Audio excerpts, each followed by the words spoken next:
Sveiki, galbūt šiuo metu galvojate apie naują Apple iPhone ar Android telefoną. Tai šiame epizode pasakosiu apie Nothing Phone.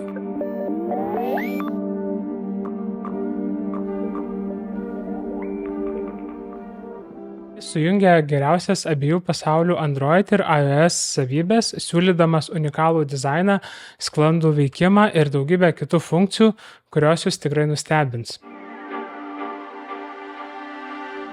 Nothing Phone 2 dizainas yra kaip meno kūrinys, permatomas korpusas leidžia pažvelgti į telefono vidų, o LED lemputės, kurios šviečia pagal muziką, skambučius, pranešimus, suteikia unikalų telefonui charakterį.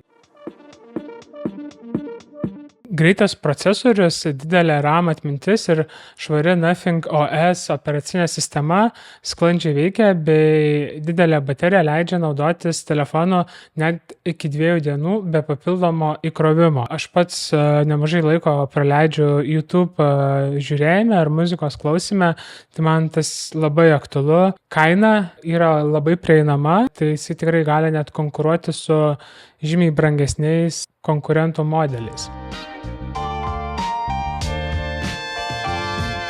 Carl here. Today we're talking Year 2. Nothing bendruomenė yra labai aktyvi ir kūrybinga. Tai nėra tiesiog gal tokia labiau korporatyvinė, kaip kad Samsung, Apple ar panašios bendrovės, kadangi kūrėjai tikrai aktyviai bendrauja su vartotojais, klausosi jų atsiliepimų ir įgyvendina naujas idėjas. Tai reiškia, kad telefonas nuolat tobulėja ir prisitaiko pagal poreikius.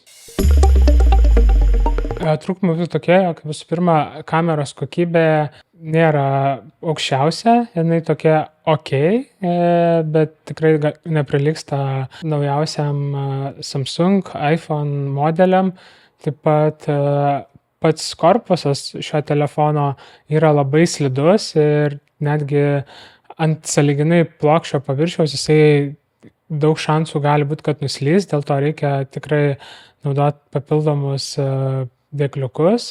Ir pats telefonas dar nėra toks populiarus, kaip kad iPhone'ai ar Samsung'ai, dėl to pačių aksesuarų ar priedų yra tikrai daug mažesnis pasirinkimas. Jeigu jums patiko šis epizodas, paspauskite like ir pasidalinkit komentaruose, ar domintų jūs toks telefonas ir galbūt ko norėtumėt daugiau apie jį sužinoti, tai galėsiu sukurti daugiau epizodų ir susitiksim kituose epizoduose. Iki.